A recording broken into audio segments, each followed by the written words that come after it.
I've been very lucky enough through being a golf writer to play with a number of very famous golfers in pro-ams and socially as well. And I have to say that the two least pleasant experiences came with the two most famous golfers, Nick Faldo and Tony Jacklin. Tony was so rude, walking on ahead of the three amateur partners, that my wife, who was pulling my trolley, said, "Let's go, I don't want any more of this."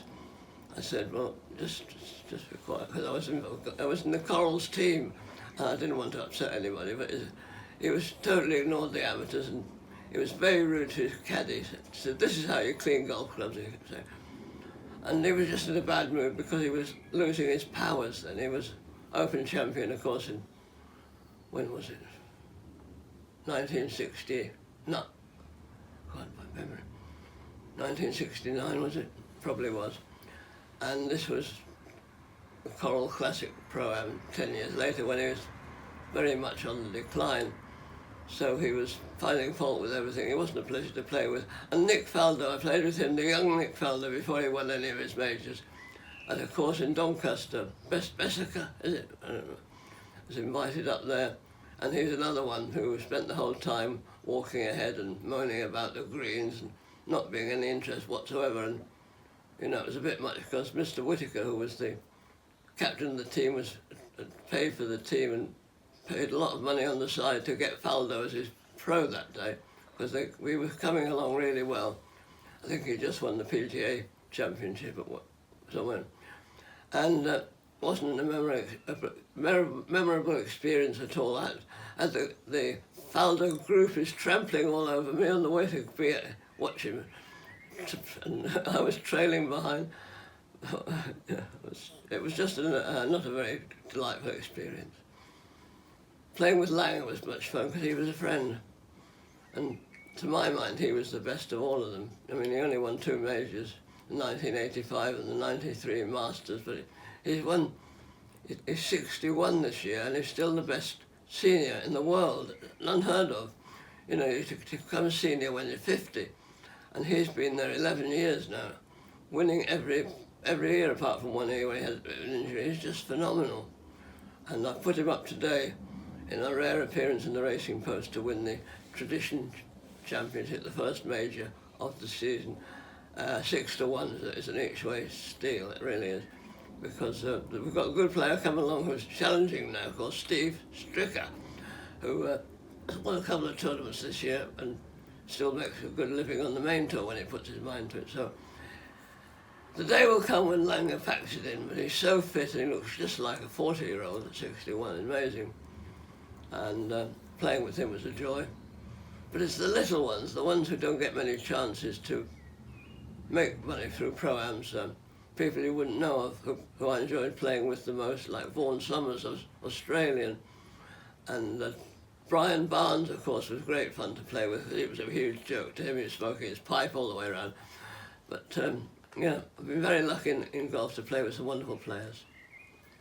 A lot of people who've benefited from my tips, I must thank them for their kindness, for the lovely letters and the presents they give me. Somebody gave me a lovely painting once, and somebody else took me to Paris for the Ark. But the one I remember most is the old age pensioner down in Kent, I think in his 80s, who didn't get much fun in life. He collected stamps and he backed my tips. And every Christmas, he'd send me a Christmas card with a $5 in it to have a drink, because he said, "You're the only reason I'm still alive." You mentioned to me earlier when we were off camera that social media sometimes people have very short memories about backing winners. So they praise you when you back a winner, and then what happens when you put a loser up? Well, I take as much as I can because I don't mind anyone being critical, and I haven't done very well this year. I understand their pain, but I said it's still, it's all there for you to work it out. People don't use their brains when they see tips. They may fancy someone, and because I've not knocked him, they've not backed him, and I can't be responsible for that. But no, I just forget most people saying nice things about me, particularly since I've been ill. They're very kind. But say, I don't countenance people using 4-letter words and things like that. I won't have that, so they get blocked. You were talking earlier about watching body language, etc. Do you get involved with sort of backing golfers in running, etc.? Oh yes, that's when I do most of my betting is halfway. Yeah, once the dust has settled and then we're down to about 10 people who can win, that's when I do any, what I call serious betting with 40s and 50s. Normally at the start of a tournament I just have tenors each way and things. But I say it's not the easiest form of betting going. It's 156 runners every week. And to get 4 to make a profit. But I say my record isn't that bad. I've given over 800 winners, I think, in 45 years. So that's on my tombstone. So somebody that, can you tell certain players when they've suddenly gone, when they've bottled it, when they're about to drop out after doing well? Can you tell that fairly well by watching them? Yes, indeed. They have to be under Sunday pressure to know what sort of calibre they're made of. Adam Scott drawing 4 shots in the last 4 holes worked in my favour because I was on the headline tip of Ernie Els at 40 to 1 for the paper, and one made a lot of people very happy. And some people who'd been very rude about the tip had to eat their words, which was hilarious. Some professional punters who thought it was a joke tip, you know, because he hadn't done much. But it was horses for courses. He'd played that course wonderfully well before.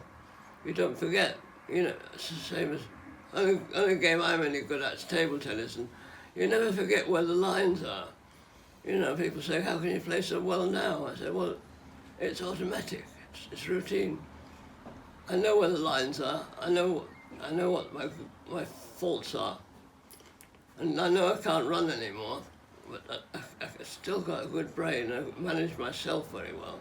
I think that's what you have to be able to do, is to manage yourself. I had very little ability at golf. Unfortunately, I can't play anymore, but I'm trying to get back to it one last time. I remember Gary Player said to me once, he said, you have a golf swing of a 14 handicap and a golfing brain of a 4 handicap. And I took that very well. I thought that was very nice. Of course, working on the sport and life and the racing post, horse racing must have played a big part in your career. Well, the Racing Post, not at all, because I only ever did golf as a contributor to them. But the sporting life, yes. I was occasionally drafted in to be the main tips to Olga when the man who did it full-time, George Ross, went off for his 8 weeks in South Africa to holiday. So I had spells as a tips 8-week run at Olga and writing the front page leads in the days when the sporting life led off on the tip. She wouldn't do now if it was around, but yeah, I did a lot of that. I was a hunch punter rather than a form student. Very interested in jockey bookings and things.